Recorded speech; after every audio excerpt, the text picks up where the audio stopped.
Good morning everyone, welcome back to my channel. নদীকে স্কুলে পাঠিয়ে আমি চলে এসেছি রুকসানার বাড়িতে, ঠিক আছে। ও মাঝখানে দুদিন করেনি, দিয়ে আবার বলছে করবে, আবার এই করবে ওই করবে, এই সারাক্ষণ ধরে করছে। দেখতেই পাচ্ছেন খুব সুন্দর একটা বৃষ্টি পড়ছে। এদিকে আমরা দুজনে দুটো ম্যাট পেতে নিয়েছি, ওইদিকে টিভিতে যোগা চ্যানেল চালিয়ে দিয়েছি, এরপর শুধু যোগাটা করে আপনার সাথে দেখা হচ্ছে। আচ্ছা, সকালবেলা আমরা এক্সারসাইজ করার পর যে যার ব্লাড প্রেশার মেপে নিয়েছি। আমারটা রুকসানাটা মোটামুটি ঠিকই আছে। এই কদিন আমি বেশ ভালো করে খাওয়া দাওয়া করেছি, মিষ্টি ফিষ্টি খেয়েছি, ওই জন্য প্রেশার আমার নর্মালে চলে এসেছে। আর এই যে দেখতে পাচ্ছেন এরকম ওয়েদার, আমি ছাড়তে পারছি। নদী স্কুলে চলে গেছে আর এখনো হাতে টাইম আছে মোটামুটি 1 ঘন্টা ব্রেকফাস্ট করার জন্য। তো এখন আমি সোজা জলে চাপ দেবো, আমি আর রুকসানা। কারণ আজকে বাজ পড়ছে না, শুধু বৃষ্টি হচ্ছে, এটাই আমার শান্তি। যদি বাজ পড়তো তাহলে আমি যেতাম না। কচু কার কার ফেভারিট সবজি অবশ্যই কমেন্টে জানাবেন, যদিও আমার নয়, কিন্তু যাদের যাদের ফেভারিট তারা বাইরে বসে আছে। রিসা মুখার্জি আর মা দুজনেরই পছন্দ। তো আজকে কচু দিয়ে আলু দিয়ে একটা মাখা মাখা দম টাইপের করবো। আর এখানে মশলা করার জন্য পেঁয়াজ, আদা, রসুন, গোটা জিরা আর কাঁচা লঙ্কা একসাথে পেস্ট বানিয়ে নেবো। কচুর দম রান্নাটা আমার মাসির মুখ থেকে ভীষণ শুনতাম, মানে দম বা ডালনা এগুলো বেশি ইউজ করে। সত্যি কথা বলতে কি, কচুর দমটা ধরুন ওই ঘি গরম মশলা আর বেশি করে টমেটো দিয়ে যদি করা যায় তাহলেই দারুণ একটা টেস্ট আসে। বয়সের সাথে সাথে যে মানুষের টেস্টটা অনেকটা চেঞ্জ হয়ে যায়, সেটা আজকে আমার শ্বশুরমশাইকে দেখে বুঝতে পারলাম। সেটা হচ্ছে এত প্রশংসা করেছে এই কচুর দমের রান্নার, যে বিরিয়ানিরও প্রশংসা এত করে না। মানে কচুর দম ওনার এত পছন্দ হচ্ছে, পুরো ভাত কচুর দম দিয়ে খেয়েছেন। আচ্ছা, এখানে কচুর দম একদম রেডি, ঠিক আছে, পুরো মাখা মাখা করে করেছি। আরেকজনকে দেখুন সেজে গুজে এসেছে, এখান থেকে দিদি র্যাম্প ওয়াক করতে যাবে, এটাই চুড়িদার পরে এসেছে আজকে। ওই চুড়িদারগুলো নষ্ট হবে, কোথাও তো পড়ে যাওয়ার নেই, ওই জন্য এখানে পরে পরেই কাটিয়ে দিই। বৃষ্টি হলে কি করবো? আমার কচুর দমটা টেস্ট করে দেখলে না? সাইডে তুলে দাও। মিসেস মুখার্জি বেরোচ্ছে এখান থেকে, অটো করে যাচ্ছে, আর এখান থেকে ও যাবে এয়ারপোর্ট। নদীকে ঘুম পাড়িয়ে আমি কি করবো, একদিকে মুভি চালিয়েছি আর একদিকে এই সমস্ত পরিষ্কার করছি। একটা শর্ট শুট করতে গিয়ে এটাকে জাস্ট একটা কিউ হিসেবে রেখেছিলাম, তো দেখলাম এত ধুলো জমেছে যে আর পারলাম না। আমি ওই যে ওয়েট টিস্যু যেগুলো থাকে ওইগুলো দিয়ে পরিষ্কার করে একদম সুন্দর পরিষ্কার হয়ে যায়।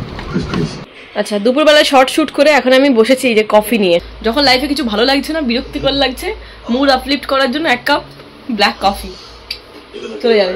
বাট এর সাথে আমার কেন জানি কিছু চুটচাট খেতে ইচ্ছা হচ্ছিল, বাট না, খাবো না, বেশি খাওয়া হয়ে যাচ্ছে। মানে প্রেশার লো বলে দমে খেয়ে যাবো সেটাও না, আবার হাই প্রেশার হয়ে যাবে। কালকের ব্লগে কেউ একজন বলেছিল যে তোমার স্কিনটা আস্তে আস্তে ভালো হচ্ছে, পিম্পল নেই, বলুন দেখুন সঙ্গে সঙ্গে বেরিয়ে গেছে। না না, এটা আপনাদের জন্য না। আমি প্রমোশনের জন্য একটা ক্রিম অ্যাপ্লাই করেছিলাম না, ওর মধ্যে একটা স্ক্রাবিং এজেন্ট ছিল, যেটা এমনিতেই আমার স্কিন প্রচন্ড সেন্সিটিভ, ভীষণ ওই জেন্টল ফেস ওয়াশ আমি কিছু দিতেই পারি না। তারপরে যদি স্ক্রাব ইউজ করি না ফেসে, পুরো এইরকম অবস্থায় হয়। এগুলো 2-3 দিনের মধ্যে কমে যাবে, চাপ নেই। আজকে আমাদের কি হবে একটু আইডিয়া করে বলুন।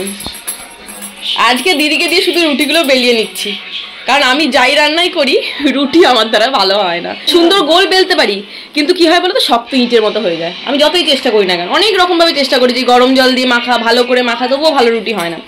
তো দিদি এই গোল গোলগুলো করে যাচ্ছে। রাত্রেবেলায় কি হয় বলো তো, এগ রোল। ইয়েস, রাত্রেবেলা আমি এগ রোল বানাবো। আজকে আমি, মা, বাবা, নদী 4 জনে মিলেই খাবো হচ্ছে এগ রোল। খাবে তো এগ রোল? বিশাল প্রিয় তোমার, ভীষণ প্রিয়।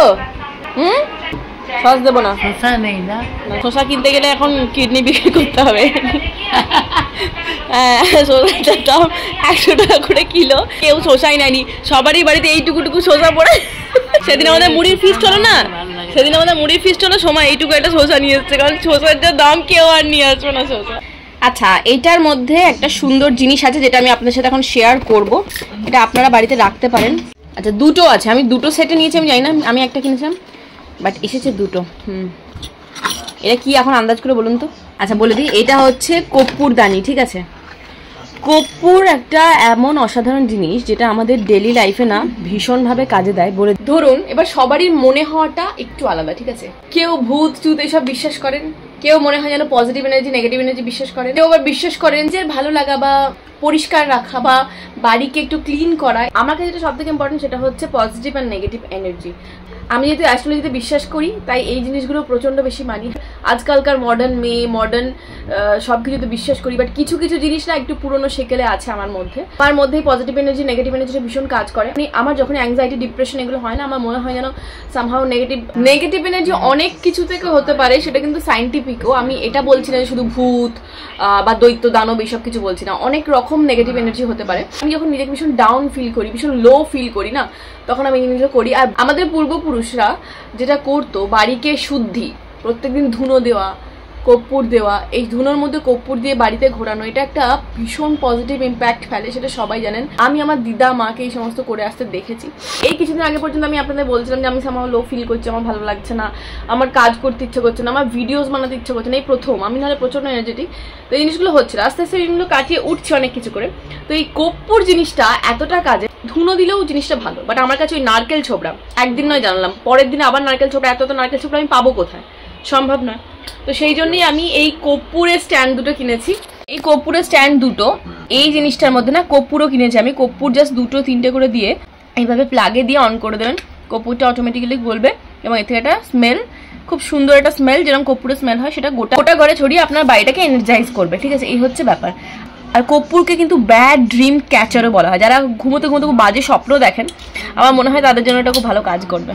যারা এই সমস্ত বিশ্বাস করেন তাদের জন্যই বললাম, যারা মানবেন না তাদের জন্য ওকে, মানে সবকিছু ওকে, ফাইন। এই দুটো খুব সুন্দর জিনিস অ্যামাজন থেকে নিয়েছি, আমি লিঙ্ক শেয়ার করে দেবো। যদি এরকম ধরনের কোনো জিনিস আপনারা ফেস করছেন তো এটা একবার ট্রাই করে দেখতে পারেন, আশা করি আপনাদের জন্য রেমেডিটা কাজ করবে। এবার দেখাচ্ছি কর্পূরটা কিভাবে আপনারা ট্রাই করতে পারেন। এটা কিছুই না, জাস্ট প্লাগ দেওয়া আছে, মানে প্লাগে ঢোকাবেন।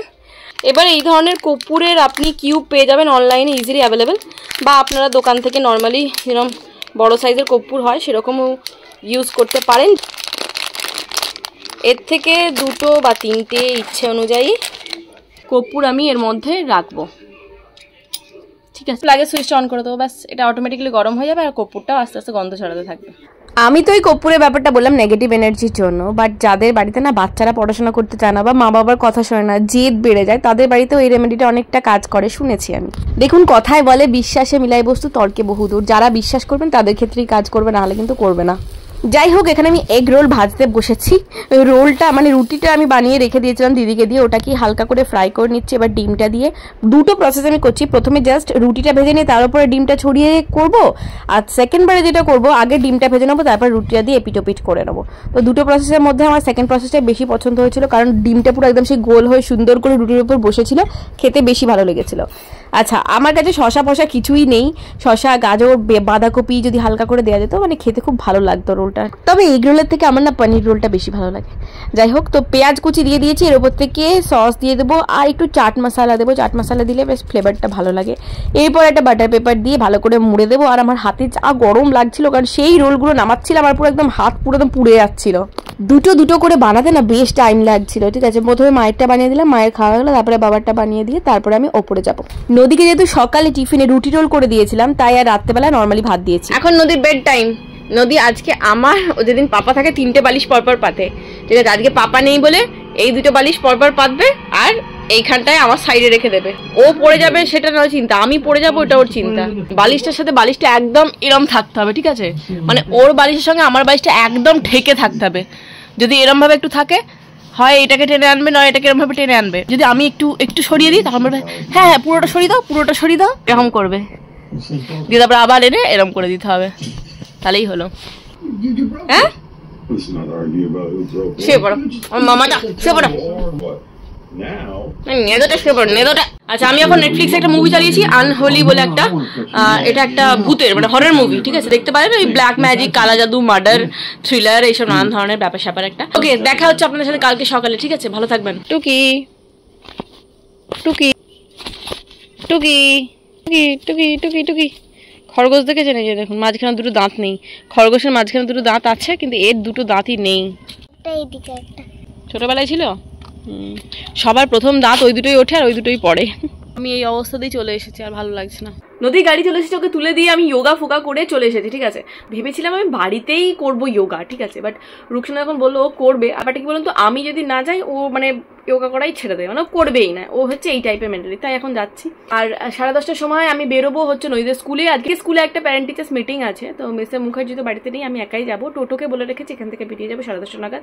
আর আজকে বৃহস্পতিবারে আমি তো ভাত খাই না, সেজন্য দিদিকে বলেছি আমার জন্য দুটো রুটি বা পরোটা কিছুটা করে রেখে দেবে, আমি আলু ভেজে নেবো, ওই দিয়ে খেয়ে নেবো। আজ সকালবেলা আমাকে কিছু খেয়ে যেতে, আমার পর্যন্ত খিদে পাচ্ছে, দেখছি কি করা যায়। তো যাই হোক, দেখা হচ্ছে নেক্সট ব্লগে। ভালো থাকবেন সবাইকে, সুস্থ থাকবেন, বাই।